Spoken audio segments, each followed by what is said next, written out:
Hello students, good morning. Myself मनोहर Chandelia, faculty zoology. पिछले lecture में हमने स्टडी की थी कोर डेटा के बारे में। कोर डेटा के स्पेसिफिक कैरेक्टर बताए थे आपको कि कोऑर्डिनेट्स में डोर्सल सरफेस पर नोटोकोड प्रेजेंट होती है। डोर्सल सरफेस पर होलो सिंगल नर्व कोड प्रेजेंट होगी, फेरेंजियल गिल स्लिट्स होते हैं।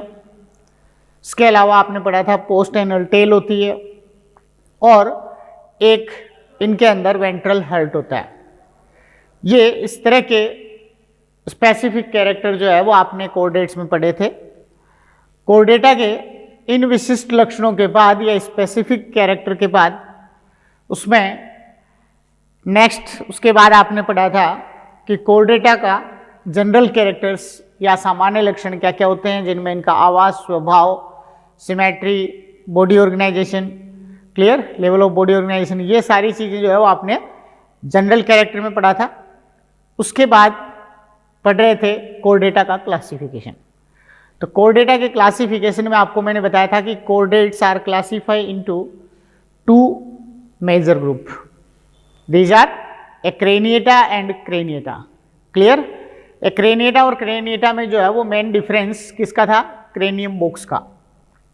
जिनके अंदर क्रेनियम बॉक्स नहीं होता वो एक्रेनिएटा, और जिनमें क्रेनियम बॉक्स पाया जाता है वो क्रेनिएटा। क्लियर यहाँ तक? उसके बाद एक्रेनिएटा में आपको बताए थे दो सब फाइलम होते हैं, एक यूरोकोर्डेटा, दूसरे सेफेलोकोर्डेटा। क्लियर यहाँ तक? इनकी डिटेल स्टडी जो है वो हमने कर ली थी कि यूकोर्डेटा के अंदर, इसमें यूरोकोर्डेटा में क्या लक्षण होते हैं और सेफेलोकोर्डेटा के क्या लक्षण होते हैं। क्लियर यहाँ तक? अब इसके बाद जो नेक्स्ट जो बड़ा ग्रुप है वो दूसरा ग्रुप बड़ा कौन सा ग्रुप था? क्रेनिएटा। तो सेकंड जो था वो इसमें क्रेनिएटा ग्रुप है। तो कोर्डेटा के अंदर जो पहला ग्रुप है वो प्रोटोकोर्डेटा या एक्रेनिएटा, ये हमने पढ़ लिया था। उसके बाद सेकंड इसका जो मेजर ग्रुप है वो है क्रेनिएटा। क्रेनिएटा जंतुओं में मुख्य विशेषता क्या क्या पाई जाती हैं कि क्रेनिएटा जंतु जो हैं वो जलीय, स्थलीय, वायवीय और परजीवी हर तरह के आवासों में होते हैं। दूसरा, इन जंतुओं के अंदर स्पष्ट सिर, जिसमें स्पष्ट ब्रेन होता हो और वो क्रेनियम बॉक्स से सराउंडेड होता हो। तो इन जंतुओं के अंदर जो है वो स्पष्ट सिर और उसके ऊपर जो है वो कपाल बॉक्स, स्पष्ट ब्रेन होता है। इसके चारों ओर कपाल बॉक्स या क्रेनियम बॉक्स इनमें पाया जाता है। क्लियर यहाँ तक? तो इन जंतुओं के अंदर कपाल बॉक्स का पाया जाना, क्रेनियम बॉक्स का पाया जाना, ये इनका विशिष्ट लक्षण है। दूसरा, इन जंतुओं के अंदर क्रेनिएटा जो जंतु होते हैं उन क्रेनिएटा जंतुओं में इनकी नोटोकोड कशेरुक दंड से विस्थापित हो जाती है। जो भ्रूणीय अवस्था में तो क्या होती है? इन जंतुओं के अंदर भ्रूणीय अवस्था में नोटोकोड पाई जाती है, लेकिन उसके बाद जैसे ही वो एडल्ट स्टेज में आते हैं तो भ्रूणीय अवस्था कंप्लीट होती जाती है, वैसे वैसे उसके साथ साथ वो नोटोकोड किससे प्रतिस्थापित हो जाती है? वर्टिब्रल कॉलम से प्रतिस्थापित हो जाती है। वर्टिब्रल कॉलम जो है वो आपको ध्यान है, कशेरुक दंड या वर्टिब्रल कॉलम, ये भी बैकबोन ही होती है, लेकिन ये कई छोटी छोटी वर्टिब्री से या कशेरुकाओं से मिलकर बनी होती हैं। क्लियर आता है? तो कई छोटी छोटी कशेरुकाओं या वर्टिब्री से मिलकर बनी होती हैं, क्या कहेंगे उसको? वर्टिब्रल कॉलम या कशेरुक दंड। तो इनकी नोटोकोड जो है वो कशेरुक दंड या वर्टिब्रल कॉलम से प्रतिस्थापित हो जाती है। एक इन क्रेनिएटा जंतुओं के अंदर केवल एक ही सब फाइलम जो है वो इसमें लिया गया है। कौन सा सब फाइलम है? वर्टिब्रेटा। तो क्रेनिएटा के अंदर, तो क्रेनिएटा में मेन जो कैरेक्टर है वो क्या हो गया इसका? क्रेनिएटा जंतुओं का विशिष्ट लक्षण जो है वो इसका ये होता है कि इन जंतुओं के अंदर स्पष्ट ब्रेन होता है और ब्रेन चारों तरफ से क्रेनियम बॉक्स या कपाल के द्वारा सुरक्षित होता है। तो इनका ब्रेन जो है वो चारों तरफ से कपाल या क्रेनियम बॉक्स से सुरक्षित या प्रोटेक्टेड होता है, इसी आधार पर इनको क्रेनिएटा कहा गया है। क्लियर यहाँ तक? इन क्रेनिएटा जंतुओं में कोर्डेटा के जो है वो विकसित लक्षण इनमें या एडवांस कैरेक्टर कोर्डेटा के इसमें पाए जाते हैं, इसीलिए क्रेनिएटा जंतुओं को यू कोर्डेटा कहते हैं। क्रेनिएटा जंतुओं को क्या कहा जाता है? वास्तविक कोर्डेट या यू कोर्डेटा कहते हैं। जबकि एक क्रेनिएटा जो होते हैं उनमें कोर्डेट के एडवांस कैरेक्टर नहीं होते। एडवांस कैरेक्टर कोर्डेटा के नहीं होने के कारण जो है वो उनको क्या कहते हैं? क्रेनिएटा को प्रोटोकोर्डेट्स कहते हैं, प्रीमिटिव टाइप के कोर्डेट्स कहेंगे। क्लियर यहाँ तक? तो ये इसमें क्रेनिएटा, और क्रेनिएटा में आपको बताया कि केवल एक सब फाइलम जो है वो इसमें सबसे बड़ा सब फाइलम इसमें कौन सा रहेगा? एक सब फाइलम है इसका वर्टिब्रेटा।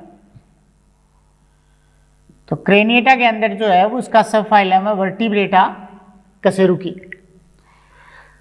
वर्टिब्रेटा या कशेरुकी जो है वो क्या होंगे कि इन जंतुओं के अंदर नोटोकोर्ड किससे रिप्लेस हो जाती है? वर्टिब्रल कॉलम से या कशेरुक दंड से इनकी नोटोकोर्ड रिप्लेस हो जाती है। तो इनकी नोटोकोर्ड कशेरुक दंड से या वर्टिब्रल कॉलम से रिप्लेस होने के कारण, प्रतिस्थापित होने के कारण इनको वर्टिब्रेटा कहेंगे। क्लियर यहाँ तक? इसका मतलब है कि इनके अंदर नोटोकोर्ड तो पाई जाती है एम्ब्रियोनिक स्टेज में, लेकिन धीरे धीरे इनके डेवलपमेंट के साथ साथ, इनके परिवर्धन के साथ साथ इनकी नोटोकोर्ड वर्टिब्रल कॉलम से या कशेरुक दंड से प्रतिस्थापित हो जाएगी, जो कई कशेरुकाओं से मिलकर बनी होती है। क्लियर यहाँ तक? इसमें वर्टिब्रेटा को आगे क्लासिफाई कर दिया दो प्रभाग में। वर्टिब्रेटा के अंदर जो दो प्रभाग बनाए गए हैं, इनमें दो प्रभाग हैं, एक एग्नेथा और दूसरा ग्नेथोस्टोमेटा। इसके दो प्रभाग या डिवीजन बनाए गए, एक एग्नेथा और दूसरा Gnathostomata. Agnatha and Gnathostomata. Clear यहाँ तक? तो इसमें ये दो डिवीजन बना दिए, एक एग्नेथा और दूसरा डिवीजन बना दिया इसका ग्नेथोस्टोमेटा। क्लियर यहाँ तक? तो इसमें आप देख रहे हो कि वर्टिब्रेटा जो है वो तो क्या है? अपने आप में सब फाइलम है। क्रेनिएटा के अंदर तो एक सब फाइलम वर्टिब्रेटा है, और एक्रेनिएटा में या प्रोटोकोर्डेटा में आपने पढ़े थे दो सब फाइलम थे, एक यूरोकोर्डेटा जिसमें लार्वा की टेल में नोटोकोर्ड होती है, और दूसरा सेफेलोकोर्डेटा जिसमें लार्वा और एडल्ट दोनों अवस्थाओं में या थ्रू आउट लाइफ जो है उनमें नोटोकोर्ड बनी रहती है, और वो हेड टू टेल तक एक्सटेंडेड होती है। क्लियर यहाँ तक? इसमें आप देखें कि वर्टिब्रेटा जो जंतु हैं उसको दो डिवीजन में बांट दिया, एक एग्नेथा और दूसरा ग्नेथोस्टोमेटा। इन दोनों में क्या डिफरेंस होता है? ग्नेथा जो टर्म है वो किसके लिए? ग्नेथा टर्म होती है रियल जो या वास्तविक जबड़ों के लिए। जिन जंतुओं में रियल जो या वास्तविक जबड़े नहीं पाए जाते उनको एग्नेथा कहेंगे, और जिन जंतुओं में वास्तविक जबड़े पाए जाते हैं उन्हें ग्नेथोस्टोमेटा कहते हैं। क्लियर यहाँ तक? तो ये मेन एग्नेथा और ग्नेथोस्टोमेटा, इनको नाम ही इस आधार पर ही दिया गया है। ग्नेथा जो शब्द होता है इसका मतलब होता है ट्रू जो वास्तविक जबड़े, और स्टोमेटा किसके लिए आया? यहाँ मुख के लिए आया। स्टोमेटा माउथ के लिए। जिन जंतुओं के मुख में वास्तविक जबड़े नहीं होते वो एग्नेथा, और जिनमें वास्तविक जबड़े पाए जाते हैं वो ग्नेथोस्टोमेटा होते हैं। क्लियर यहाँ तक? तो ये इनके अंदर जो है वो एग्नेथा और ग्नेथोस्टोमेटा में मेजर जो डिफरेंस है वो होता है इनके मुख में जबड़ों की उपस्थिति या अनुपस्थिति। तो इनके मुख में जबड़े नहीं पाए जाते, इनके मुख में जबड़े पाए जाते हैं। क्लियर यहाँ तक? दूसरा, एग्नेथा जो जंतु होते हैं, इन एग्नेथा जंतुओं के अंदर मोस्टली इनके अंदर जो है वो पेयर्ड अपेंडेजेस भी नहीं होते। एग्नेथा में पेयर्ड अपेंडेजेस या युग्मित उपांग जो है वो इनमें नहीं पाए जाते, और ग्नेथोस्टोमेटा में हमेशा युग्मित उपांग पाए जाते हैं, चाहे वो पंख हो चाहे वो लिम्स या भुजाएं हों। तो पंख भी युग्म में जोड़े में पाए जाएंगे और उनकी भुजाएं जो होती हैं वो भी जोड़े में पाई जाती है। क्लियर यहाँ तक? तो ये इनके अंदर जो है वो पंख या भुजाएं इनके जोड़े में पाए जाते हैं, जबकि ये इनमें अयुग्मित होते हैं। क्लियर यहाँ तक? एक एग्नेथा जो जंतु होते हैं उनके अंदर अंतःकंकाल इनका सामान्यतः उपास्थियों से या कार्टिलेज से बना होता है, जबकि ग्नैथोस्टोमेटा का अंतःकंकाल अस्थि और उपास्थि दोनों से बना होता है। क्लियर यहाँ तक? इनका एंडोस्केलेटन जो है वो सामान्यतः उपास्थियों से बना होता है और इनका एंडोस्केलेटन अस्थियों से बना होता है। क्लियर यहाँ तक? एक इसके बाद जो है वो इनके अंतःकरण में अर्धवृत्ताकार नलिकाएं जो होती हैं उनमें अंतर होता है।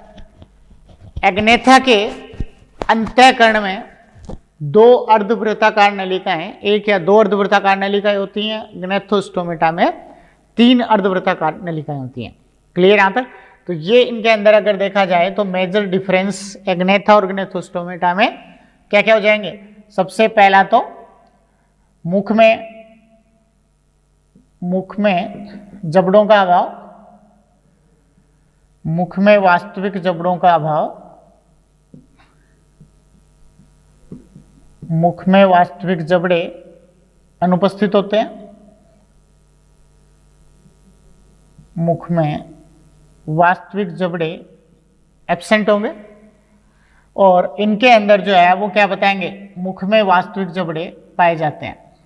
मुख में वास्तविक जबड़े प्रेजेंट होंगे।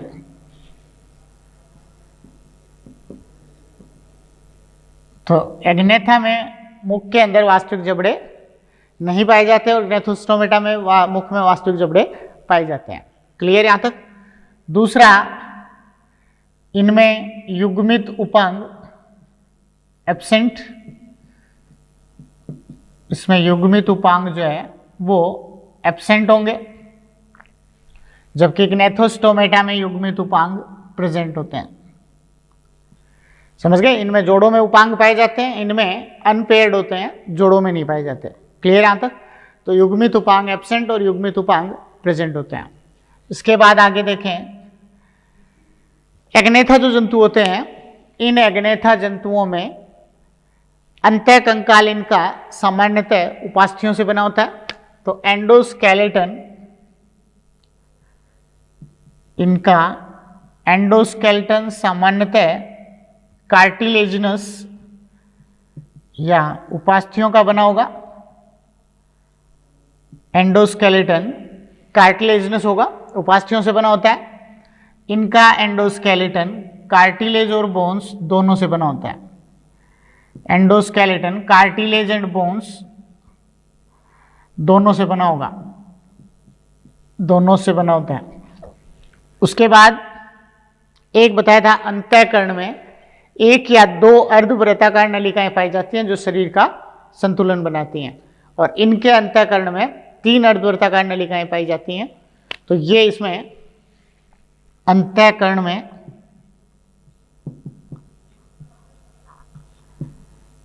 अंतःकरण में 1 या 2 अर्धवृत्ताकार नलिकाएं, तो अंतःकरण में 1 या 2 अर्धवृत्ताकार नलिकाएं होती हैं और इनके अंतःकरण में 3 अर्धवृत्ताकार नलिकाएं होती हैं।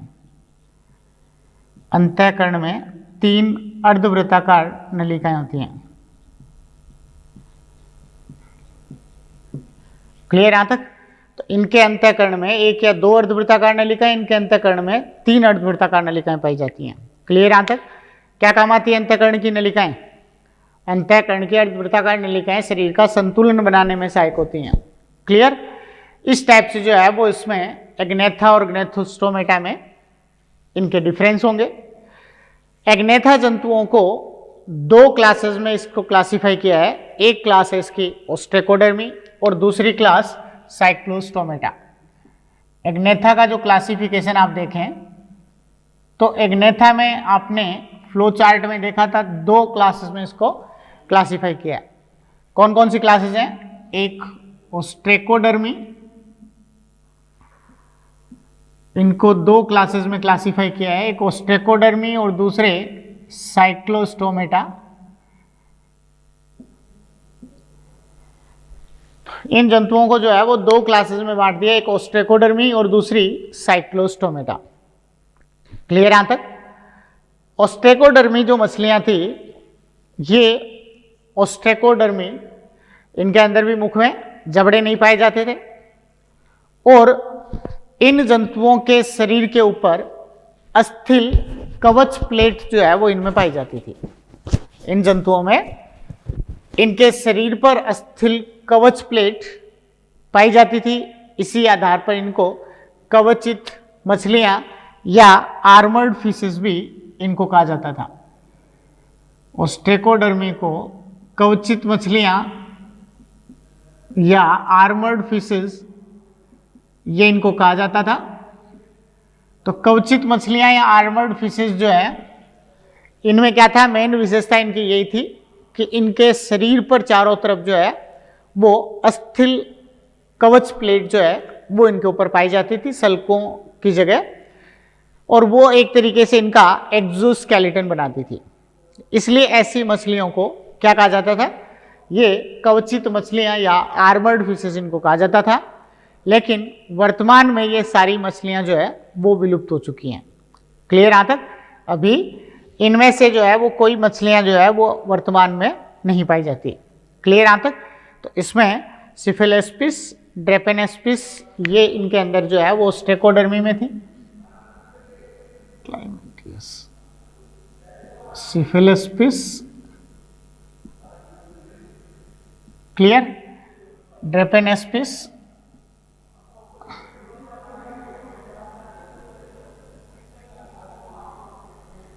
ये सॉरी ये इसमें क्लाइमेटियस होगी इसकी। सिफिलिस्पिस और ड्रेपेनेस्पिस जो है वो किस में आएंगी, ये प्लेकोडर्मी है, ये क्लाइमेटियस होंगी इसकी।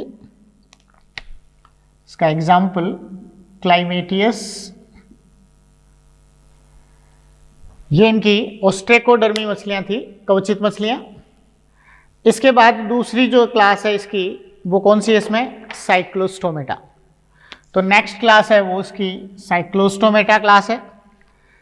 साइक्लोस्टोमेटा में इन जंतुओं की अगर आप स्टडी करें साइक्लोस्टोमेटा की, तो नेक्स्ट क्लास एग्नेथा में दो है, एक ओस्ट्रेकोडर्मी, दूसरी साइक्लोस्टोमेटा। ओस्ट्रेकोडर्मी में आपको मैंने बताया कि शरीर के चारों तरफ जो है वो क्या होता है, बोनी प्लेट्स या इसकी कवच प्लेट जो है वो इनका एक्सोस्केलेटन बनाती है। और ये मछलियां या ओस्ट्रेकोडर्मी जंतु जो है वो सभी वर्तमान में विलुप्त हो चुके हैं। तो इसमें से एग्नेथा जंतुओं में केवल एक ही क्लास इस टाइम तक सरवाइव कर रही है, एग्जिस्टिंग स्पीशीज है, जो कौन सी है इनमें, साइक्लोस्टोमेटा। तो इसके अंदर जो है वो नेक्स्ट क्लास है class Cyclostomata, class Cyclostomata. Agnatha में जो है वो नेक्स्ट क्लास है साइक्लोस्टोमेटा। तो साइक्लोस्टोमेटा के अंदर अगर आप जनरल कैरेक्टर देखें साइक्लोस्टोमेटा के, तो क्या क्या बताएंगे। साइक्लोस्टोमेटा जंतुओं में इनका शरीर किस टाइप का होता है, साइक्लोस्टोमेटा में शरीर इनका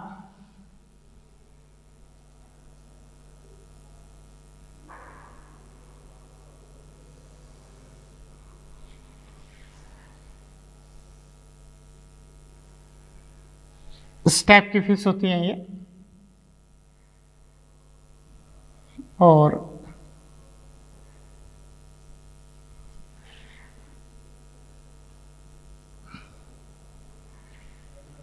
इनमें ये इसके डोर्सल फिन होते हैं, ये डोर्सल फिन है और ये इसके कोडल फिन है। तो ये इसमें डोर्सल और कोडल फिन होंगे। तो यहाँ तक इसमें डोर्सल फिन और उसके बाद जो है वो इसके ये पीछे कोडल फिन होते हैं। एक इनके अंदर जो है वो मोनोराइनस होंगे ये, और मोनोराइनस का मतलब है कि इनके अंदर जो है वो सिंगल नॉस्ट्रिल इनमें प्रेजेंट होगा, पीनियल आई होती हैं, और यहाँ इनके अंदर जो है वो ये फेरेंजियल गिल स्लिट्स होती हैं। तो 6 to 15 पेयर जो है वो इनमें फेरेंजियल गिल स्लिट्स होंगे। इस टाइप की ये साइक्लोस्टोमेटा होंगे जिनके अंदर ये तो क्या हो गए इसके गिल स्लिट्स हैं। ये गिल स्लिट्स, ये डोर्सल फिन, ये इसमें कोडल फिन होती हैं, डोर्सल फिन, कॉडल फिन, ये इसकी पीनियल आई होती है यहाँ, ये इसमें पीनियल आई होगी। क्लियर? इस टाइप से जो है वो इनके अंदर ये अनपेयर्ड फिन्स होती हैं। तो इनमें आप देखें कि जनरल कैरेक्टर अगर आप देखें तो जनरल कैरेक्टर सबसे पहले जो है वो क्या बताएंगे, आवास। क्लियर यहाँ तक? तो सबसे पहले जो है वो आवास में आवास स्वभाव बताएंगे। तो ये क्या होते हैं, ये सभी साइक्लोस्टोमेटा जो जंतु हैं वो कुछ मछलियों पर एक्टोपैरासाइट के रूप में पाए जाते हैं। क्लियर यहाँ तक? तो सबसे पहली चीज तो इनके आवास के बारे में बताएंगे कि सभी जंतु कुछ मछलियों पर एक्टोपैरासाइट होते हैं। सभी जंतु कुछ मछलियों पर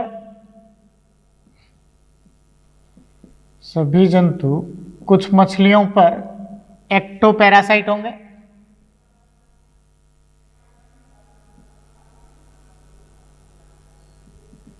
सभी जंतु कुछ मछलियों पर एक्टोपैरासाइट होते हैं। उसके बाद दूसरा जो है वो इसमें क्या बताएंगे, पहला तो यही होगा कि सभी जंतु जो है वो कुछ मछलियों के ऊपर एक्टोपैरासाइट होते हैं। उसके बाद आप देखें दूसरा कि इनके अंदर इन जंतुओं का शरीर जो है वो कैसा होता है, स्नैक फिश या ईल लाइक बॉडी होती है इनकी। क्लियर यहाँ तक? स्नैक फिश या ईल लाइक बॉडी का मतलब जो है वो क्या होता है, एकदम लंबा बेलनाकार जो है वो इनका शरीर होता है। क्लियर यहाँ तक? लंबा बेलनाकार या दीर्घित जो है वो इनका शरीर होता है। तो इनमें शरीर जो है वो कैसा होगा, इनका शरीर लंबा दीर्घित, इलोंगेटेड, शरीर लंबा लॉन्ग इलोंगेटेड दीर्घित शरीर होगा। एंड स्नैक फिश या सर्प मछली जैसा होता है, सर्प मछली ईल लाइक होता है। क्लियर यहां तक? तो इनका शरीर जो है वो लंबा दीर्घित और सर्प मछली या ईल लाइक जो है वो इनका शरीर होता है। इसके बाद इनके शरीर पर जो है वो सल्क और युग्मित पंखों का अभाव होता है। समझ में आई? युग्मित पंख जो है वो इसमें नहीं पाए जाते। अयुग्मित या अनपेयर्ड फिन्स होते हैं, जैसे डोर्सल फिन हो गए, कॉडल फिन हो गए। तो कॉडल फिन भी सिंगल हो गए, डोर्सल फिन है डोर्सल साइड में, वेंट्रल साइड में नहीं होंगे। तो ऐसे इनके अंदर जो है वो कैसे होते हैं, अनपेयर्ड फिन्स होते हैं। क्लियर यहां तक? इसका मतलब इनमें शरीर पर सल्क व युग्मित पंखों का अभाव होता है। सल्क व युग्मित पंखों का अभाव, सल्क व युग्मित पंखों का अभाव होता है। तो सल्क और युग्मित पंखों का अभाव होगा।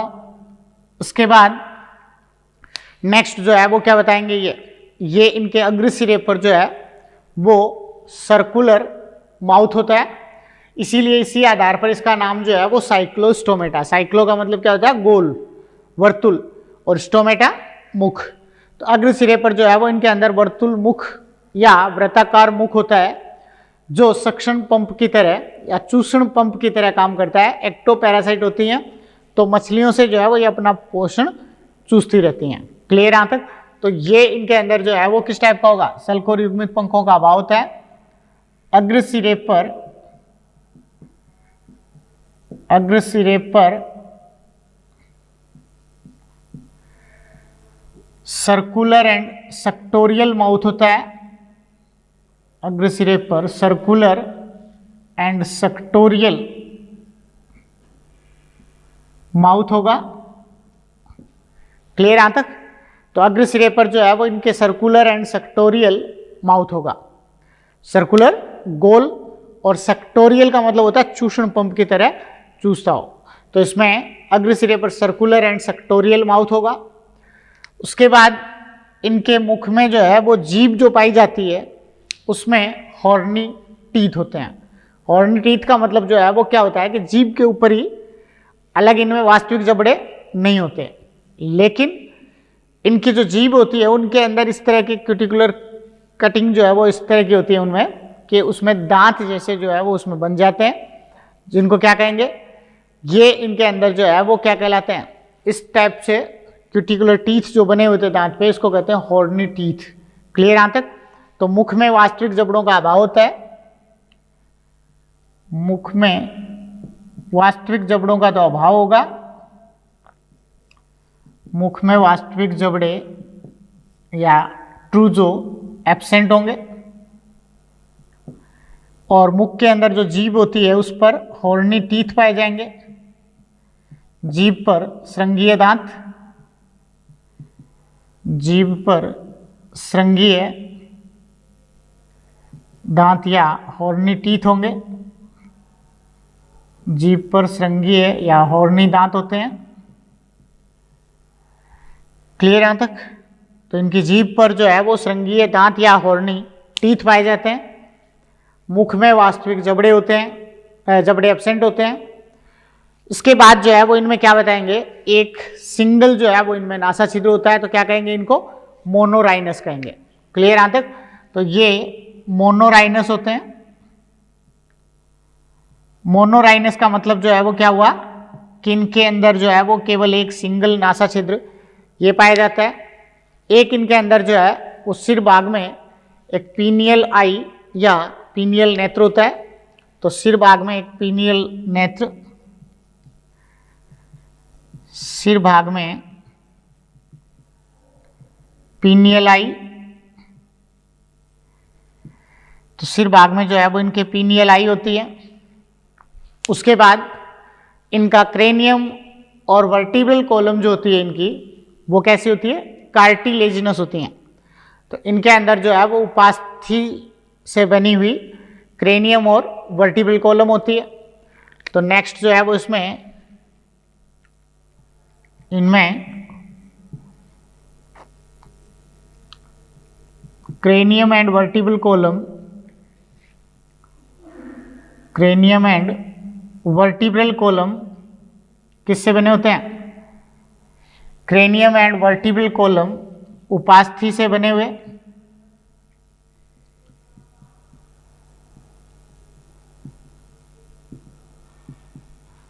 तो क्रेनियम और वर्टिब्रल कॉलम जो है वो इनमें उपास्थि से बने होते हैं। उसके बाद बताएंगे, ये यहां तक बात समझ में आ गई कि इनके अंदर जो है वो क्रेनियम और वर्टिब्रल कॉलम जो है इनके, वो उपास्थि या कार्टिलेज से बने हुए। उसके बाद नेक्स्ट बताएंगे कि इन जंतुओं में, ये यहां तक बात समझ में आ गई भी कि इनके क्रेनियम, क्योंकि क्रेनिएटा है तो क्रेनियम भी प्रेजेंट होगा, और वर्टिब्रेटा है तो वर्टिब्रल कॉलम भी है, लेकिन दोनों ही जो है वो किससे बने होते हैं, इनमें उपास्थि से बने होते हैं। क्लियर यहां तक? इसके बाद इनके अंदर श्वसन के लिए 6 से 15 जोड़ी जो है वो गिल स्लिट्स या क्लोम दरारें इनमें पाई जाती हैं। तो इसमें रेस्पिरेशन के लिए 6 से 15 जोड़ी, 6 से 15 जोड़ी गिल स्लिट्स पाई जाती हैं, क्लोम दरारें। तो इनमें श्वसन के लिए जो है वो ऐसी 6 से 15 जोड़ी जो है वो क्लोम दरारें या गिल स्लिट्स पाई जाती हैं, जिनके ऊपर गिलबार या ओपरकुलम की कवरिंग नहीं होती है। क्लियर यहां तक? तो ये ओपरकुलम से कवर्ड नहीं होती है। तो इनके अंदर 6 से 15 जोड़ी क्लोम दरारें हैं, जो कैसी होती हैं, नेक्ड होती हैं। नेक्ड या नग्न का मतलब है कि गिल बार या गिल इसके ऊपर जो है वो ओपरकुलम जहां एब्सेंट होती है। क्लियर यहां तक? इसके बाद जो है वो नेक्स्ट और क्या बताएंगे इसमें, ये श्वसन के लिए हो गया। श्वसन के बाद जो है वो उत्सर्जन के लिए इनमें प्रोनेफ्रिक किडनी होती है। तो एक्सक्रीशन के लिए इनमें प्रोनेफ्रिक किडनी होगी। प्रोनेफ्रिक किडनी होती है। तो एक्सक्रीशन या उत्सर्जन जो है वो किसके द्वारा करेंगे? प्रोनेफ्रिक किडनी के द्वारा इनमें उत्सर्जन होगा। और उसके बाद बताएंगे इसका सर्कुलेटरी सिस्टम। तो सर्कुलेशन जो है वो इसमें कैसा होता है? ओपन या क्लोज ब्लड सर्कुलेटरी सिस्टम होता है। कोर्डेटा के अंदर छोड़कर यूरोकोर्डेटा को बाकी सब में क्लोज ब्लड सर्कुलेटरी सिस्टम होता है। क्लियर यहां तक? तो इनमें कैसा होगा? क्लोज ब्लड सर्कुलेटरी सिस्टम होता है। Close blood circulatory system. तो इनके अंदर जो है वो क्लोज ब्लड सर्कुलेटरी सिस्टम होगा। उसके बाद आप देखें ये सर्कुलेशन से रिलेटेड हो गया। नेक्स्ट जो है वो इनमें ये साइक्लोस्टोमेटा जो है वो सामान्यतः मैराइन होते हैं, समुद्री जल में पाए जाते हैं अधिकांश है, लेकिन ये स्पॉनिंग के लिए या अंडे देने के लिए फ्रेश वाटर में जाते हैं।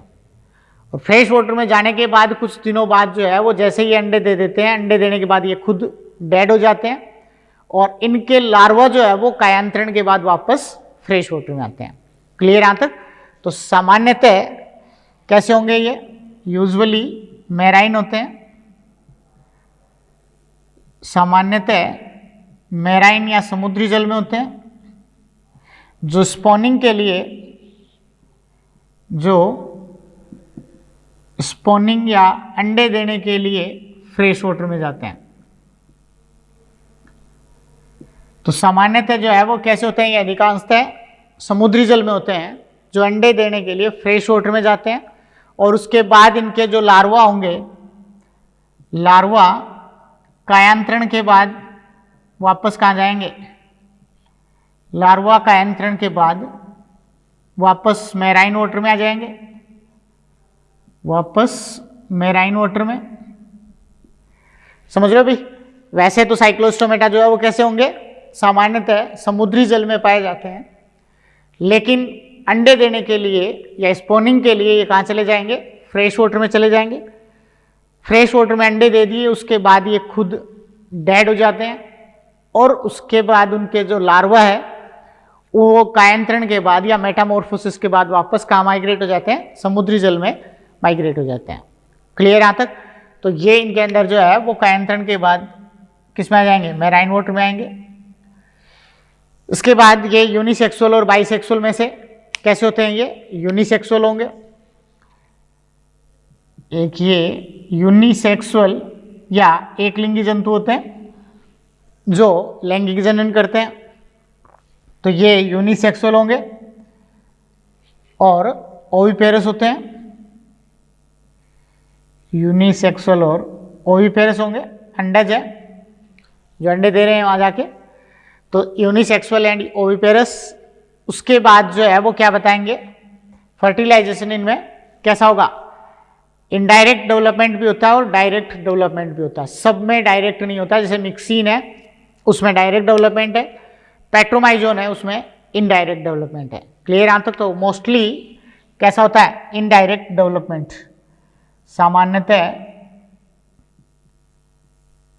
सामान्यतः इनडायरेक्ट डेवलपमेंट, सामान्यतः इनडायरेक्ट डेवलपमेंट होगा, जिसमें कौन सा लार्वा बनता है? एमोसीट लार्वा बनता है। सामान्यतः इनडायरेक्ट डेवलपमेंट जिसमें एमोसीट लार्वा बनता है। क्लियर यहां तक? सामान्यतः इनडायरेक्ट डेवलपमेंट होगा जिसमें एमोसीट लार्वा बनता है, कि जैसे पेट्रोमाइजोन है तो एमोसीट लार्वा बन जाएगा, मिक्सिन है तो उसमें लार्वा नहीं बनेगा। क्लियर यहां तक? ये इसके जनरल कैरेक्टर हो गए साइक्लोस्टोमेटा के। साइक्लोस्टोमेटा में एग्जाम्पल अगर आप देखें, साइक्लोस्टोमेटा में भी ध्यान रखें भी कि इसके जो पेट्रोमाइजोन है उनमें इनडायरेक्ट डेवलपमेंट है, मिक्सिन में डायरेक्ट डेवलपमेंट ही होता है, उसमें लार्वा नहीं बनता। क्लियर यहां तक? तो इसमें एग्जाम्पल अगर आप देखें इसके, तो क्या क्या होंगे एग्जाम्पल? एग्जाम्पल है पेट्रोमाइजोन, पेट्रोमाइजोन, जिसमें कॉमन नेम क्या होता है, लेम्प्रे। पेट्रोमाइजोन या लेम्प्रे। लेम्प्रे में आपने सुना होगा, पेट्रोमाइजोन में या लेम्प्रे में जब तक ये ब्लड को सक करती रहती है मछलियों से, तब तक उन मछलियों के अंदर ब्लड क्लोट नहीं हो जाए, उसको रोकने के लिए ये एक एंटी कोएगुलेंट उसमें सिक्रीट करती है। कौन सा एंटी कोएगुलेंट सिक्रीट करेगी, लेम्प्रेडीन।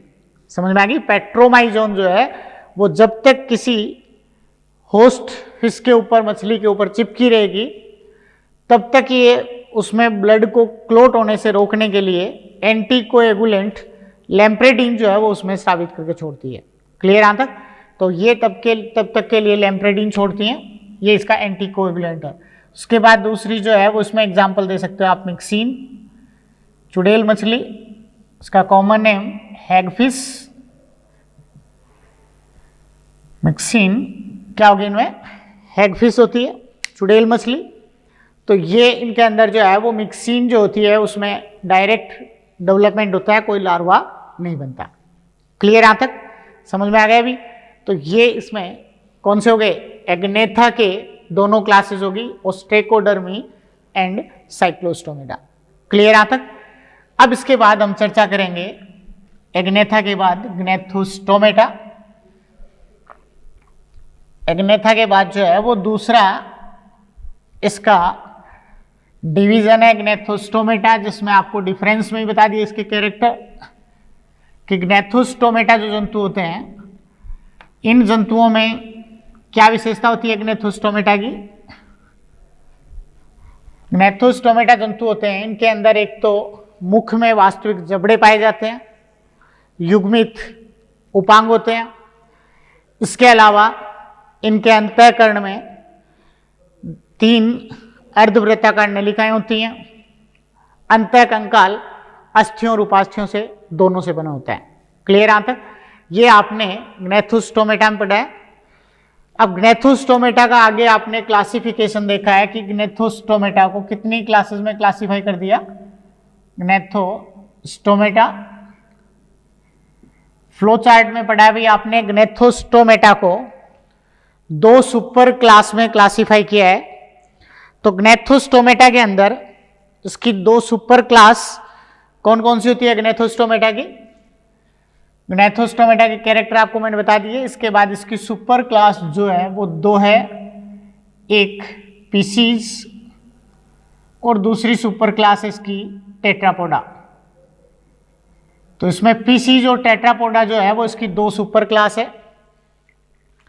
इनमें आप देखें कि सुपर क्लास फर्स्ट पीसीज पढ़ेंगे,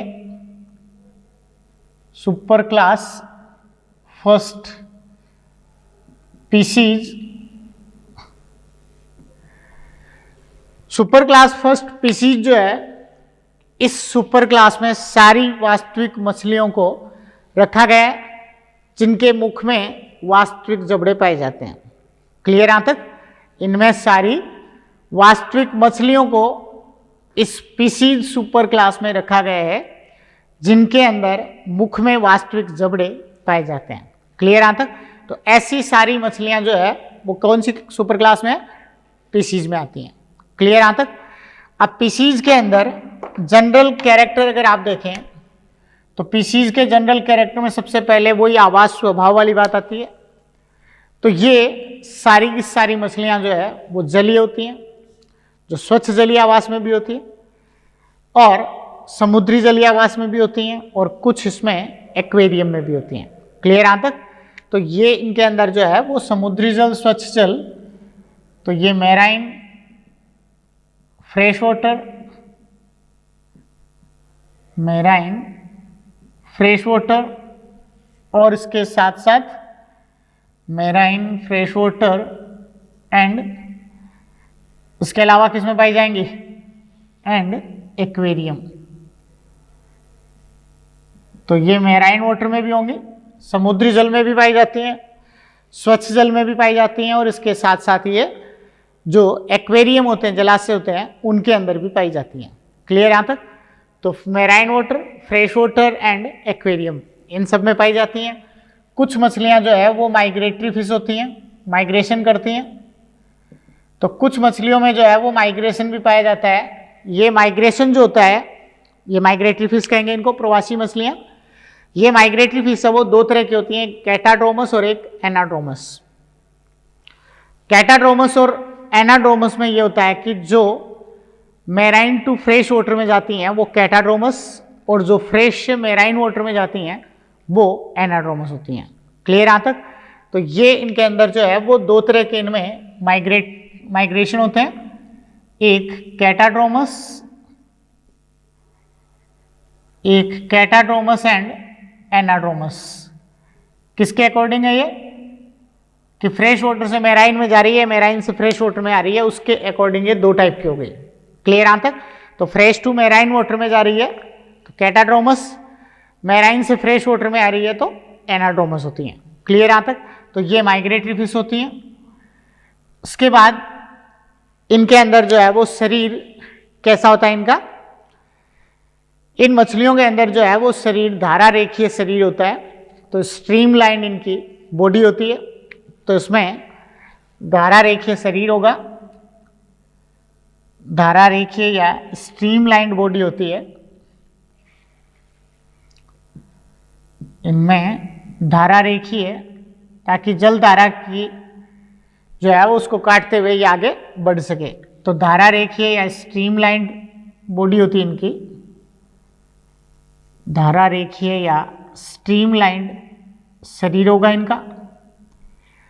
तो इनके अंदर जो है वो धारा रेखीय या स्ट्रीमलाइंड शरीर होगा, बॉडी होगी इनकी। उसके बाद नेक्स्ट क्या बताएंगे इनमें? तो ये आप देख रहे हो समुद्री जल में, स्वच्छ जल में या फिर एक्वेरियम में कुछ मछलियां माइग्रेटरी होती हैं जो फ्रेश टू मैराइन वाटर में भी जा सकती है और मैराइन से फ्रेश वाटर में भी जा सकती हैं। क्लियर यहाँ तक? धारा रेखीय इनका शरीर होता है, स्ट्रीमलाइंड बॉडी होती है इनकी।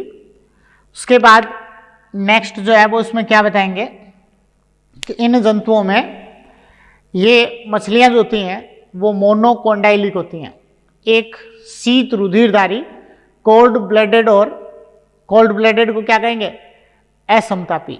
क्लियर यहाँ तक? जिनके शरीर का ताप बाहरी वातावरण के ताप के अनुसार बदलता रहता है उनको कहा जाता है शीत रुधिरधारी या कोल्ड ब्लडेड असमतापी।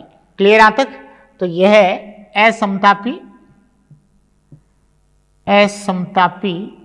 या कोल्ड ब्लडेड होते हैं,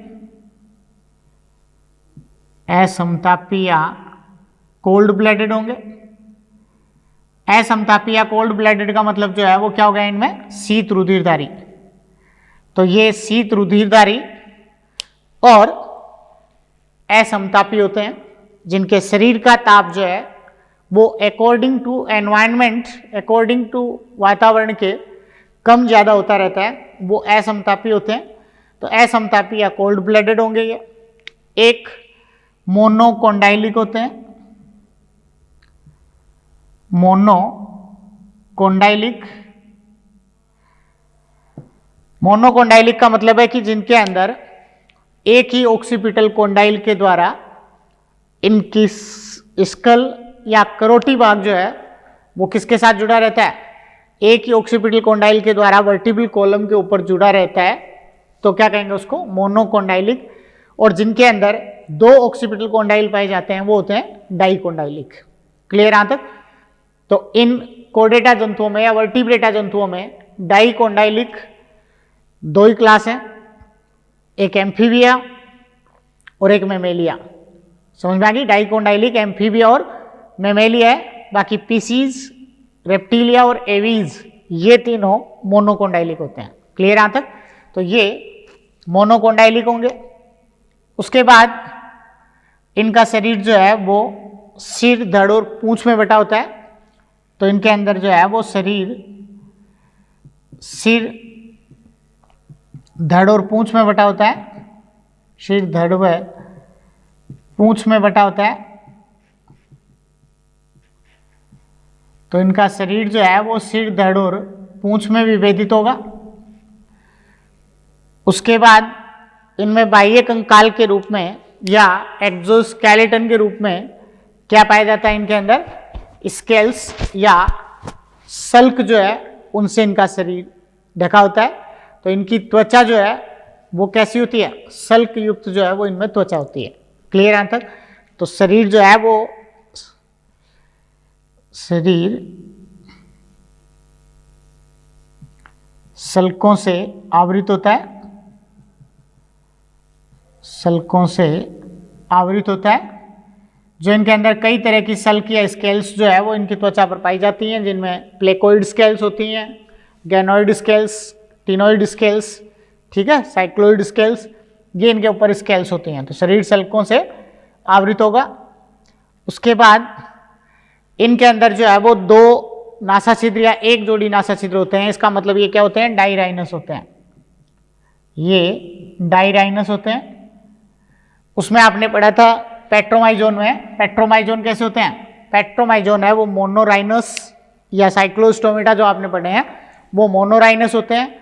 मछलियां सारी डायराइनस होती हैं, जिनके अंदर एक जोड़ी नासाछिद्र पाए जाते हैं। क्लियर यहाँ तक। एक इन जंतुओं में सारी मछलियों के अंदर पार्श्व रेखा संवेदी तंत्र, पार्श्व रेखा संवेदी तंत्र, लेटरल लाइन सेंसरी सिस्टम, पार्श्व रेखा संवेदी तंत्र पाया जाता है। इस पार्श्व रेखा संवेदी तंत्र में कई तरह के संवेदी अंग जो है वो इसमें पूरी लेटरल लाइन में जो है वो पाए जाते हैं, जिसको कहा जाता है पार्श्व रेखा संवेदी तंत्र। क्लियर यहाँ तक। तो पार्श्व रेखा संवेदी तंत्र है वो इनमें पाया जाएगा। एक इनमें अंतः कंकाल जो है वो इनका अस्थियों और उपास्थियों दोनों से बना होता है।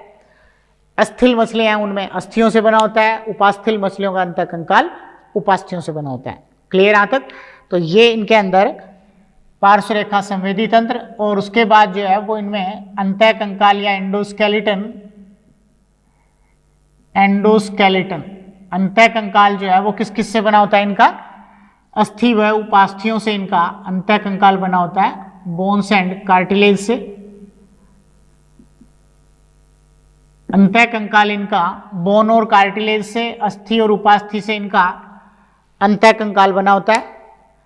क्लियर यहाँ तक। तो इनमें एंडोस्केलेटन या अंतः कंकाल अस्थियों और उपास्थियों से बना हुआ इनमें अंतः कंकाल होता है। तो पार्श्व रेखा संवेदी तंत्र होता है इनमें। अंतः कंकाल या एंडोस्केलेटन जो है वो इनका बोन्स और कार्टिलेज से बना होता है, अस्थि और उपास्थियों से बना होता है। उसके बाद नेक्स्ट जो है वो इसमें और क्या बताएंगे, एक इनके अंदर जो है वो मुख में वास्तविक जबड़े पाए जाते हैं। समझ गए। तो ये इनके अंदर मुख में वास्तविक जबड़े होते हैं, मुख में वास्तविक जबड़े, मुख में वास्तविक जबड़े पाए जाते हैं। श्वसन के लिए या रेस्पिरेशन के लिए गिल्स होते हैं, रेस्पिरेशन के लिए गिल्स होंगे। एंड गिल स्लिट्स जो है वो कितने होते हैं इनमें, 4 से लेकर 7 जोड़ी जो है वो इनमें गिल स्लिट्स पाए जाएंगे। तो इसमें श्वसन के लिए gills and 4 to 7 pair Gill slits. तो श्वसन जो है वो गिल्स के द्वारा, और इसके साथ साथ इनमें 4 से लेकर 7 जोड़ी फेरिंजियल गिल स्लिट्स या ग्रसनी क्लोम दरारें पाई जाती हैं। उसके बाद इनमें बताएंगे उत्सर्जन। उत्सर्जन के लिए इनमें क्या होते हैं, किडनी के द्वारा इनमें एक्सक्रीशन होगा। किडनी के द्वारा एक्सक्रीशन होगा तो इनमें क्या होंगे, किडनी के द्वारा एक्सक्रीशन होगा। किडनी में भी अलग अलग टाइप होते हैं, जैसे साइक्लोस्टोमेटा में प्रोनेफ्रिक वृक्क थे, पीसीज में मीजोनेफ्रिक वृक्क होते हैं। तो इनमें जो है वो किसके द्वारा होगा, मीजोनेफ्रिक किडनी से एक्सक्रीशन होगा। एक्सक्रीशन जो है वो मीजोनेफ्रिक किडनी, एक्सक्रीशन इनमें मीजोनेफ्रिक किडनी से होगा। और एक्सक्रीटरी प्रोडक्ट इनका अमोनिया और यूरिया दोनों होते हैं। Excretory product ammonia and urea. कुछ मछलियां जो है वो अमोनोटेलिक होती हैं, कुछ ये यूरियोटेलिक होती हैं। क्लियर। ये डिपेंड करता है इनके आवास पे। समुद्री जल में रह रही है तो यूरियोटेलिक, और स्वच्छ जल में रह रही है तो अमोनोटेलिक होती हैं। क्लियर यहाँ तक। तो ये अमोनिया और यूरिया के रूप में अपने नाइट्रोजनी अपशिष्टों का उत्सर्जन करती हैं। तो इसके बाद ये तो पाचन से रिलेटेड हो गया, श्वसन, उसके बाद उत्सर्जन, उत्सर्जन के बाद परिसंचरण बताएंगे। तो कैसा होगा इनमें, परिसंचरण तंत्र जो है वो इसमें बंद प्रकार का होता है और एकल परिसंचरण तंत्र होता है। ध्यान है भी, सिंगल, इनकम्प्लीट डबल और डबल सर्कुलेशन। तो इनके अंदर जो है वो कौन सा होगा, सिंगल सर्कुलेशन होता है। क्लियर यहां तक। तो ये इनके अंदर जो है वो नेक्स्ट बताएंगे कि इनके close and single blood circulatory system, blood circulation, तो बंद प्रकार का परिसंचरण तंत्र होगा और सिंगल सर्कुलेशन होगा। हार्ट जो है वो इनमें वीनस हार्ट होगा, जिसमें दो ही चैम्बर होते हैं, एक एट्रियम होता है और एक वेंट्रिकल होता है। क्लियर। तो ये इनके अंदर जो है वो क्या बताएंगे, वीनस हार्ट होगा, वीनस हार्ट होगा इसमें। इस वीनस हार्ट में दो ही चैम्बर होंगे, एक एट्रियम वीनस हार्ट या टू चैम्बर्ड हार्ट होगा, जिसमें एक एट्रियम होगा और एक ही वेंट्रिकल होता है, एक एट्रियम या ऑरिकल और एक वेंट्रिकल। क्लियर यहां तक। तो ये इनके अंदर जो है वो वीनस हार्ट है। वीनस हार्ट कौन सा होगा, टू चैम्बर्ड हार्ट होता है। तो venous heart two chamber heart होगा, जिसमें एक एट्रियम और एक वेंट्रिकल होंगे। क्लियर यहां तक। तो ये इसमें एक एट्रियम और एक वेंट्रिकल हो गया। तो close and single blood circulation, Venus heart two chambered होंगे, जिसमें एक सिंगल एट्रियम और सिंगल वेंट्रिकल होता है। क्लियर यहां तक। उसके बाद इनके अंदर आरबीसी जो है वो बाइकॉन्वेक्स और न्यूक्लिएटेड आरबीसी होगी। तो नेक्स्ट बताएंगे biconvex and nucleated RBC, biconvex and nucleated RBC with haemoglobin. Clear यहां तक। तो इनमें बाइकॉन्वेक्स उभयोतल और न्यूक्लिएटेड आरबीसी होगी, जिसमें हीमोग्लोबिन वर्णक भी पाया जाता है। श्वसन वर्णक इसमें हीमोग्लोबिन होगा। एक इनके अंदर जो कशेरुकाएं होती हैं इनकी, वो कशेरुकाएं या वर्टिब्री एम्फीसिलस टाइप की वर्टिब्री होती है। एम्फीसिलस का मतलब उभयगर्ती। तो उभयगर्ती कशेरुकाएं,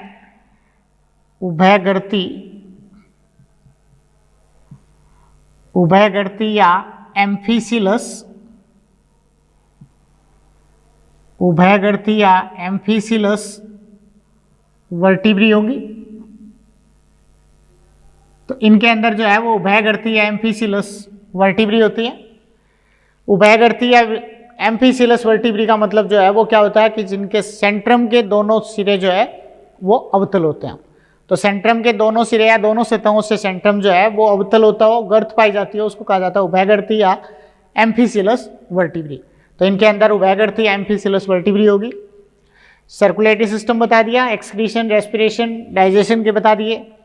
उसके बाद नेक्स्ट जो है वो उसमें क्या बताएंगे, एक इनके अंदर तंत्रिका तंत्र जो होता है, नर्वस सिस्टम, वो इनके अंदर सीएनएस, पीएनएस और एएनएस में बटा होता है। क्लियर यहां तक। तो नर्वस सिस्टम जो है वो इनका इवोल्व्ड नर्वस सिस्टम होता है थोड़ा। नर्वस सिस्टम के अंदर जो है वो central nervous system, peripheral nervous system और ऑटोनोमिक नर्वस सिस्टम में विभेदित होगा। क्लियर यहां तक। संवेदी अंग आपको बता दिए, पार्श्वरेखा संवेदी तंत्र में इसके संवेदी अंग होते हैं जो अलग अलग उद्दीपनों को ग्रहण कर सकते हैं। क्लियर यहां तक। इसके बाद जो है वो उसमें क्या बताएंगे, नेक्स्ट इसमें लैंगिक जनन के आधार पर जननांगों में ये कैसी होती हैं, यूनिसेक्सुअल होती हैं। क्लियर यहां तक। ये सब यूनिसेक्सुअल होती हैं, सेक्सुअली रिप्रोड्यूस करती हैं। क्लियर यहां तक। उसके बाद इनके अंदर जो है वो इंटरनल और एक्सटर्नल दोनों तरह के फर्टिलाइजेशन होते हैं। इंटरनल फर्टिलाइजेशन किन में होता है, इंटरनल फर्टिलाइजेशन जो है वो कॉन्ड्रिक्थिस मछलियों में और ऑस्ट्रिक्थिस मछलियों में एक्सटर्नल फर्टिलाइजेशन होगा। क्लियर यहां तक। तो ये यूनिसेक्सुअल होंगी, यूनिसेक्सुअल विविपेरस एंड ओविपेरस दोनों होंगी, विविपेरस एंड ओविपेरस दोनों होती हैं। और कुछ मछलियां ओवोविविपेरस भी होती हैं, जैसे शार्क मछली जो है वो ओविविपेरस है, तो ये इनमें यूनिसेक्सुअल होंगी, जरायुज भी होंगी और अंडज भी होती हैं। क्लियर यहाँ तक। और उसके बाद जो है वो एक्सटर्नल एंड इंटरनल फर्टिलाइजेशन, दोनों तरह के फर्टिलाइजेशन होंगे। एक्सटर्नल एंड इंटरनल फर्टिलाइजेशन,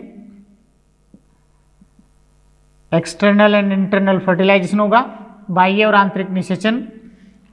और उसके बाद डेवलपमेंट जो होता है वो हमेशा डायरेक्ट डेवलपमेंट होता है, कोई लार्वा मछलियों में नहीं बनता। तो डेवलपमेंट जो होगा वो कौन सा होगा, इनमें डायरेक्ट डेवलपमेंट होगा।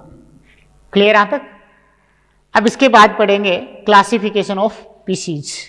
तो पीसीज जो है वो सुपर क्लास है, और इस सुपर क्लास को कितनी क्लास में क्लासिफाई किया गया है, 3 क्लासेस में इसको क्लासिफाई किया है। एक प्लेकोडर्मी, एक प्लेकोडर्मी, कॉन्ड्रिक्थिस एंड ओस्टिक्थिस। तो ये इनके अंदर जो है वो आगे हम पढ़ेंगे इसका क्लासिफिकेशन।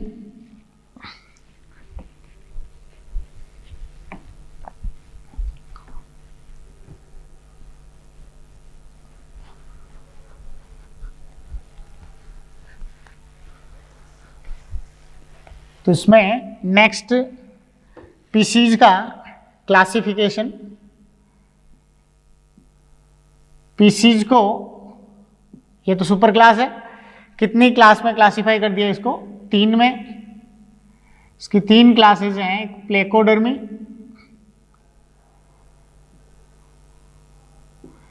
ये प्लेकोडर्मी, उसके बाद प्लेकोडर्मी कॉन्ड्रिक्थिस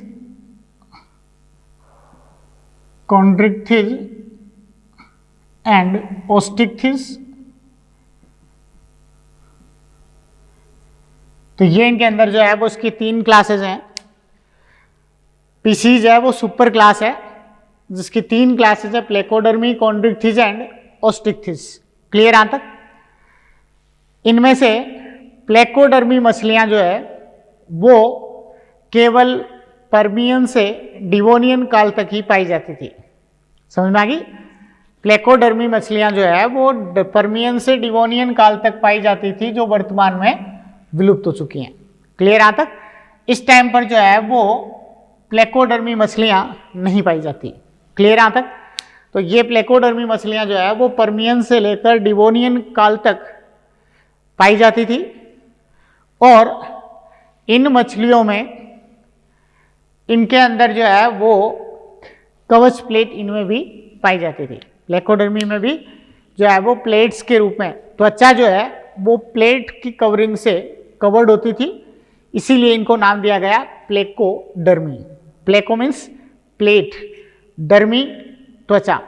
तो त्वचा जो है वो इनके अस्थिल प्लेटों से घिरी होती थी, कवर्ड होती थी, इसीलिए इनको नाम दिया गया प्लेकोडर्मी। लेकिन वर्तमान में सारी मछलियां विलुप्त हो चुकी हैं। इनके एग्जाम्पल थे ड्रेपेनेस्पिस, सेफेलोस्पिस। क्लियर यहाँ तक। ये प्लेकोडर्मी मछलियां थी, लेकिन वर्तमान में जो है वो इसके अंदर 2 ही क्लासेज है वो इसमें पाई जाती है, एक कॉन्ड्रिक्थिस मछलियां और दूसरी ओस्टिक्थिस मछलियां। क्लियर यहाँ तक। इन मछलियों के अंदर जो मेजर डिफरेंस है वो क्या है कॉन्ड्रिक्थिस और ओस्टिक्थिस मछलियों में, कि कॉन्ड्रिक्थिस और ओस्टिक्थिस इनको नाम जो दिए गए हैं वो दिए गए इनके एंडोस्केलेटन के आधार पर, अंतः कंकाल के आधार पर। अंतः कंकाल जिनमें उपास्थि से बना होता है वो कॉन्ड्रिक्थिस, और जिनका अंतः कंकाल अस्थियों से बना होता है वो ओस्टिक्थिस है। क्लियर यहाँ तक। तो मेजर जो डिफ्रेंशिएट किया इनको वो इनके एंडोस्केलेटन या कंकाल के आधार पर, अंतः कंकाल के आधार पर इसको क्लासिफाई किया है कि अंतः कंकाल अगर उपास्थि से बना है तो कॉन्ड्रिक्थिस, और अस्थि से अंतः कंकाल बना तो वो ओस्टिक्थिस है। क्लियर यहाँ तक। अस्थिल मछलियां और उपास्थि मछलियां। क्लियर यहाँ तक। अब इनमें आप डिफरेंस देखें कौन कौन सी मछलियां। एक तो कॉन्ड्रिक्थिस, एक तो कॉन्ड्रिक्थिस मछली, और दूसरी जो है वो इसमें ओस्टिक्थिस मछलियां हैं। कॉन्ड्रिक्थिस और ओस्टिक्थिस मछलियां। तो इनके अंदर कॉन्ड्रिक्थिस और ओस्टिक्थिस मछलियों में क्या मेजर डिफरेंस है, कॉन्ड्रिक्थिस और दूसरी ओस्टिक्थिस। कॉन्ड्रिक्थिस मछलियों को इलेस्मोब्रैंकफिश भी कहेंगे। कॉन्ड्रिक्थिस मछलियों को इलेस्मोब्रैंकफिश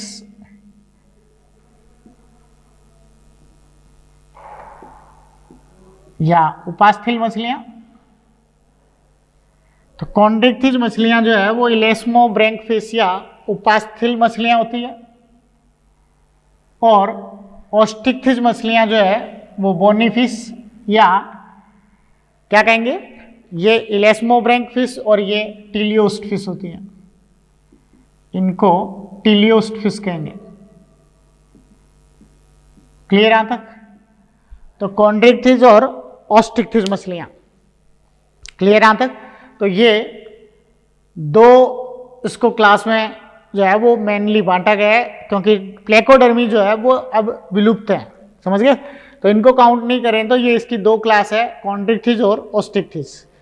कॉन्ड्रिक्थिस मछलियों को उपास्थल मछलियां या इलेस्मोब्रैंकफिश कहेंगे, और ओस्टिक्थिस मछलियों को अस्थिल मछलियां या टीलियोस्ट फिश कहेंगे। क्लियर यहां तक? अब इनमें आप देखें कि क्या क्या इसके मेजर डिफरेंस होते हैं। सबसे पहला इनके आवास में अंतर होता है। आवास में क्या अंतर होता है कि कॉन्ड्रिक्थिस मछलियां सारी की सारी जो है वो कैसी होती है, मैराइन वाटर में होती है। क्लियर यहां तक? ये सभी मैराइन वाटर में या समुद्री जल में होती हैं। ये मैराइन और फ्रेश वाटर दोनों में होती है। ये मैराइन एंड फ्रेश वाटर दोनों में होती है। क्लियर यहां तक? तो ये तो केवल समुद्री जल में पाई जाती है, ये समुद्री जल और स्वच्छ जल दोनों में पाई जाती है। क्लियर यहां तक? इसके बाद दूसरा डिफरेंस आप देखें कि उपास्थल मछलियां या कॉन्ड्रिक्थिस मछलियां जो होती है इनका अंतः कंकाल उपास्थियों से बना होता है, ओस्टिक्थिस मछलियों का अंतः कंकाल अस्थियों से बना होता है। क्लियर यहां तक? तो ये इनमें एंडोस्केलेटन उपास्थि से बना होता है, एंडोस्केलेटन इनका उपास्थि से बना होता है, और इनका एंडोस्केलेटन अस्थि से बना होता है। एंडोस्केलेटन इनका अस्थि से बना होता है। तो इनके अंदर तो बोनी स्केलेटन होता है और इनके अंदर कार्टिलेजिनस स्केलेटन होता है। तो अंतः कंकाल का अंतर हो गया, इसमें उपास्थि से बना हुआ है, इनका अंतः कंकाल अस्थि से बना होता है। ठीक है? उसके बाद नेक्स्ट जो है वो इसमें एक मुख की स्थिति, ये या सल्क का बता सकते हैं। ये तो अंतः कंकाल हो गया, बाह्य कंकाल के रूप में। इनमें केवल प्लेकोइड सल्क होते हैं, इनमें साइक्लोइड, गिनोइड और टीनोइड सल्क होते हैं। तो इनमें केवल प्लेकोइड सल्क होते हैं, बाहर केवल प्लेकोइड स्केल्स, केवल प्लेकोइड स्केल। क्लियर यहां तक? तो इनमें केवल प्लेकोइड स्केल्स होते हैं, और ओस्टिक्थिस में साइक्लोइड, ओस्टिक्थिस में cycloid, ganoid and ctenoid scales होते हैं। साइक्लोइड, गैनोइड और टीनोइड स्केल्स होंगे। क्लियर यहां तक? इनके अंदर इनके जो दांत होते हैं वो भी दांत भी कैसे होते हैं, इनमें प्लेकोइड स्केल के रूपांतरणी होते हैं, जो इनमें पीछे की तरफ जो है वो मुड़े होते हैं। क्लियर यहां तक? तो ये इनके अंदर जो है वो प्लेकोइड सल्क के रूपांतरणी इनके अंदर दांत होते हैं। इनके अंदर सल्क कौन कौन से होते हैं? साइक्लोइड, गैनोइड और टीनोइड सल्क होते हैं। ठीक है यहां तक? इसके बाद नेक्स्ट इसमें कॉन्ड्रिक्थिस मछलियां जो होती हैं, इन कॉन्ड्रिक्थिस मछलियों के अंदर मुख इनकी अधर सतह पर स्थित होता है। इसमें कैसा होता है, जैसे ये मछलियां हैं, इन मछलियों के अंदर जो मुख होगा वो इस तरीके से होता है। तो मुख इनका अधर सतह पर होता है कॉन्ड्रिक्थिस मछलियों में, और ओस्टिक्थिस मछलियों में मुख इनका टर्मिनल होता है, जो इनके अग्र सिरे पर होता है। ऐसे ओस्टिक्थिस मछलियों में ऐसे अग्र सिरे पर होता है, कॉन्ड्रिक्थिस मछलियों में अधर सतह पर यहाँ होता है। क्लियर यहां तक? तो इसमें वेंट्रल माउथ होगा, इनमें वेंट्रल माउथ होगा अधर सतह पर, और इनके अंदर जो है वो टर्मिनल माउथ होता है, जो अग्र सिरे पर होता है। क्लियर यहां तक? इनके अंदर वेंट्रल माउथ होगा, अधर सतह पर होगा मुख, और इनके अंदर टर्मिनल माउथ होगा जो इनके अग्र सिरे पर होता है। क्लियर यहां तक? तो इनमें वेंट्रल माउथ अधर सतह पर मुख होता है और इनके अंदर इनके अग्र सिरे पर मुख होता है। तो टर्मिनल माउथ और वेंट्रल माउथ, तो ये इनके अंदर जो है वो इसके माउथ की लोकेशन बता देंगे। टर्मिनल, ये ventral mouth and terminal mouth. Next इसमें है टर्मिनल माउथ, तो इसमें अधर सतह पर और उसमें जो मुख है वो कहाँ होता है? इनके अग्र सिरे पर होता है। क्लियर यहां तक? इस टाइप से। और नेक्स्ट इसके बाद क्या बताएंगे? एक इनके अंदर जो है वो गिल स्लिट्स का बता सकते हैं। इनके अंदर जो है वो गिल स्लिट्स 5 से 7 जोड़ी होती हैं जो ओपर्कुलम से कवर्ड नहीं होती। क्लियर? तो 5 to 7 pair gill slits, 5 to 7 pair gill slits, 5 to 7 pair gill slits होंगे और इसमें 4 पेयर गिल स्लिट्स होते हैं। 4 पेयर गिल स्लिट्स। क्लियर यहां तक? तो इनके अंदर 5 से 7 जोड़ी गिल दरारें या गिल स्लिट्स पाए जाते हैं, इसमें 4 जोड़ी गिल स्लिट्स पाए जाते हैं। क्लियर यहां तक? ये ओपर्कुलम से कवर्ड नहीं होती, ये ओपर्कुलम से कवर्ड होती है। तो ओपर्कुलम समझते हो ना? गिल स्लिट्स होती हैं, उनके ढक्कन होते हैं उनको कवर करने वाले। Operculum absent, operculum present on gill slits. Operculum present on gill slits. तो इनके जो पार्श्व में फेनिजियल पार्ट के अंदर जो गिल स्लिट्स होती हैं वो ओपर्कुलम से ढकी होती है, लेकिन इनके अंदर जो गिल स्लिट्स होती हैं वो ओपर्कुलम से ढकी हुई नहीं होती। इनमें गिल स्लिट्स की संख्या 5 से 7 जोड़ी होती है, इनमें केवल 4 जोड़ी गिल स्लिट्स होती हैं। क्लियर यहां तक? इसके बाद नेक्स्ट जो है वो एक इनके अंदर उपास्थल मछलियां जो होती हैं उनके अंदर एयर ब्लैडर नहीं होता। एयर ब्लैडर नहीं होता तो इनको डूबने से बचने के लिए लगातार इनको तैरते रहना पड़ता है। अगर थोड़ी सी भी देर ये तैरना बंद कर दें तो पानी में डूब जाएंगी। क्यों? क्योंकि इनके अंदर बायोन्सी प्रोवाइड करने के लिए या इनको उत्प्लावकता प्रदान करने के लिए एयर ब्लैडर जो है वो इनमें नहीं होते, या वायु आशय जो है वो इनमें नहीं होते। तो इनके अंदर एयर ब्लैडर या वायु आशय एब्सेंट होते हैं।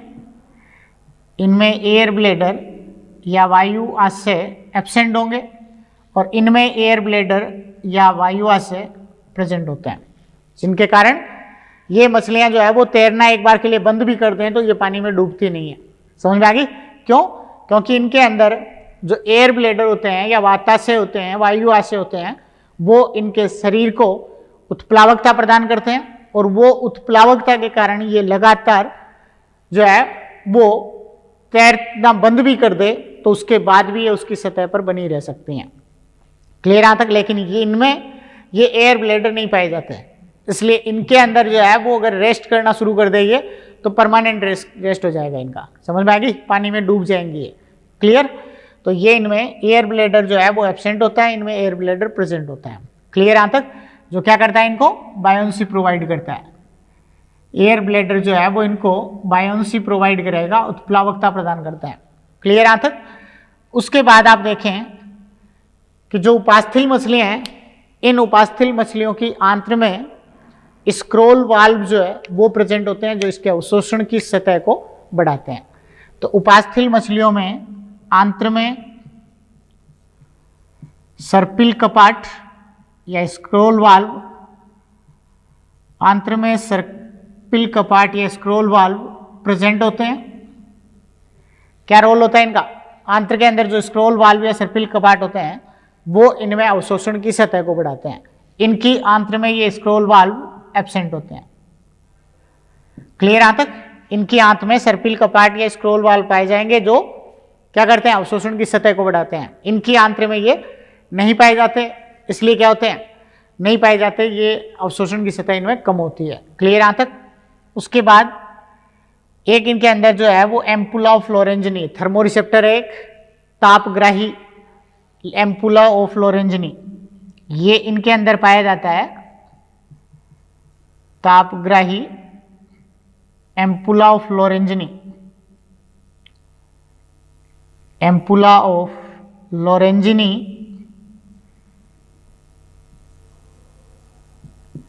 ये इनके अंदर प्रेजेंट होता है। उपास्थल मछलियों में ये पाया जाता है एम्पुला ऑफ लोरेंजनी, अस्थिल मछलियों में ये एब्सेंट होता है। क्लियर यहां तक?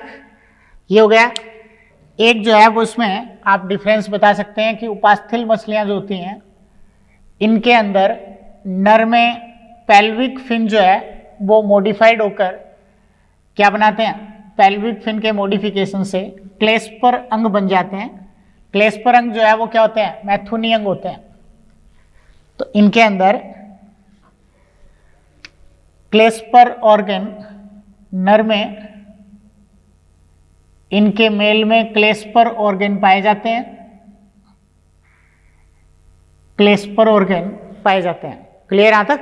तो मेल में क्लेस्पर ऑर्गन जो है वो इसमें प्रेजेंट होते हैं, जो किसका मॉडिफिकेशन है, पेल्विक फिन का श्रोणी पंखों का रूपांतरण है। तो श्रोणी पंख जो है वो रूपांतरित होकर कॉन्ड्रिक्थिस मछलियों में क्या बना देते हैं, ये क्लेस्पर अंग बना देते हैं जो इनके मैथुन में सहायक होता है, और इनके अंदर क्लेस्पर अंग जो है वो एब्सेंट होता है। क्लेस्पर ऑर्गन, इनमें क्लेस्पर ऑर्गन या क्लेस्पर अंग जो है वो एब्सेंट होते हैं। क्लियर यहां तक? तो इनके अंदर क्लेस्पर अंग है वो प्रेजेंट होते हैं, इनमें क्लेस्पर अंग एब्सेंट होते हैं। क्लियर यहां तक? उसके बाद नेक्स्ट जो है वो इसमें आंतरिक निषेचन पाया जाता है, और ऑस्टिक्थिस में बाह्य निषेचन होता है। क्योंकि इनमें क्लेस्पर अंग है इसलिए क्या कर सकते हैं, मैथुन कर सकते हैं और आंतरिक निषेचन करते हैं। तो इनके अंदर इंटरनल फर्टिलाइजेशन होगा, इंटरनल फर्टिलाइजेशन होगा इनमें इंटरनल फर्टिलाइजेशन होगा, और इनमें हमेशा एक्सटर्नल फर्टिलाइजेशन होगा। इनमें बाह्य निषेचन होगा, एक्सटर्नल फर्टिलाइजेशन होगा। देख रहे हो आप इसमें इंटरनल और एक्सटर्नल का कारण क्या है? इसमें इंटरनल फर्टिलाइजेशन क्यों हो रहा था, क्योंकि इसमें क्लेस्पर अंग है, मैथुनी अंग पाए जा रहे हैं। इसमें मैथुनी अंग नहीं है इसलिए इनमें बाहरी निषेचन होता है। क्लियर यहां तक? तो इसमें इंटरनल फर्टिलाइजेशन, उसमें एक्सटर्नल फर्टिलाइजेशन। क्लियर यहां तक? इसके बाद एक आप बता सकते हैं कि ये मोस्टली विविपेरस होती हैं, ये मोस्टली ओविपेरस होती हैं। क्लियर यहां तक? इनमें विविपेरस के साथ साथ कुछ जो है वो ओवोविविपेरस भी होती हैं। तो ये मोस्टली विविपेरस, कुछ ओवोविविपेरस, तो मोस्टली विविपेरस, और ये मोस्टली ओविपेरस होती है, मोस्टली ओविपेरस होती है। क्लियर यहां तक? तो ये मोस्टली विविपेरस और ये मोस्टली ओविपेरस होगी। एक पूंछ का भी डिफरेंस होता है इनमें, इनके अंदर जो है वो हेट्रोसर्कल टेल होती है, इनमें हेट्रोसर्कल टेल, और इनमें होमोसर्कल टेल होती है, हेट्रोसर्कल टेल एंड होमोसर्कल टेल होती है। क्लियर यहां तक? हेट्रोसर्कल टेल और होमोसर्कल टेल का मतलब होता है कि जैसे कुछ मछलियों के अंदर, जैसे कॉन्ड्रिक्थिस मछलियों में आप देख रहे हो मुख तो अधर सतह पर होता है, और इनके अंदर जो है वो टेल इस टाइप से होती हैं। तो इनके अंदर जो है वो हेट्रोसर्कल टेल कहेंगे, इस टाइप की जो टेल होती है वो होती है हेट्रोसर्कल टेल। और ऑस्टिक्थिस के अंदर जो है वो कैसी होती है, होमोसर्कल टेल होती है। होमोसर्कल टेल का मतलब होता है दोनों लोब जो है वो सेम होते हों। तो पूंछ के दोनों लोब या दोनों पिंड जो है वो पालियां समान होती हों तो होमोसर्कल, असमान होती हो तो हेट्रोसर्कल होती हैं। क्लियर यहां तक? कॉन्ड्रिक्थिस में हेट्रोसर्कल टेल होती है और ऑस्टिक्थिस में होमोसर्कल टेल होती है। क्लियर यहां तक? अब आप इसके देखें एग्जाम्पल। तो एग्जाम्पल में कॉन्ट्रिक्थिज मछलियों में जो है वो कौन कौन से एग्जाम्पल होंगे इसके? कॉन्ट्रिक्थिज मछलियों में एग्जाम्पल एक तो स्कॉलियोडोन, स्कॉलियोडोन होती है, कॉमन नेम डॉगफिश, कुत्ता मछली। स्कॉलियोडोन या डॉगफिश क्यों कहते हैं इसको? कुत्ता मछली या डॉगफिश जो है वो स्कॉलियोडोन को क्यों कहेंगे? क्योंकि इनमें सूंघने की जो क्षमता होती है, स्मेल रिसेप्शन जो है वो कुत्ते की तरह जो है वो बहुत ज़्यादा तेज होता है, इसलिए इनको कहा जाता है डॉगफिश। तो स्कॉलियोडोन या डॉगफिश। प्रिस्टिस, प्रिस्टिस, प्रिस्टिस होती है शोफिश, आरा मछली। प्रिस्टिस, शाफिश, आरा मछली। एक ट्राइगोन, ट्राइगोन दंश मछली होती है, डंक मारती है, स्टिंगिंग रे कहेंगे इसको, स्टिंगिंग रे। क्लियर यहां तक? तो स्कॉलियोडोन, प्रिस्टिस, ट्राइगोन, टोरपीडो। टोरपीडो का कॉमन नेम होता है इलेक्ट्रिक ईल, इलेक्ट्रिक ईल। ये इनके अंदर जो है वो कुछ वोल्टेज का करंट जो है वो इसमें आता है, इसलिए इनको कहा जाता है विद्युत मछली या इलेक्ट्रिक ईल, टोरपीडो। और एक इनके अंदर जो है वो ये इलेक्ट्रिक ईल, और एक कार्केरोडोन, कार्केरोडोन, कार्केरोडोन होती है great white shark, great white shark, great white shark, इसको इंडियन शार्क भी कहेंगे, ग्रेट व्हाइट शार्क भी कहते हैं। ये ओवोविविपेरस होती हैं, इनमें अंड जरायुजता पाई जाती है, जिसके अंदर जो है ये पूरी तरीके से मैच्योर बेबी को बर्थ नहीं करती। क्लियर यहां तक? तो ये इनके अंदर जो है वो ओवोविविपेरस होगी, कार्केरोडोन।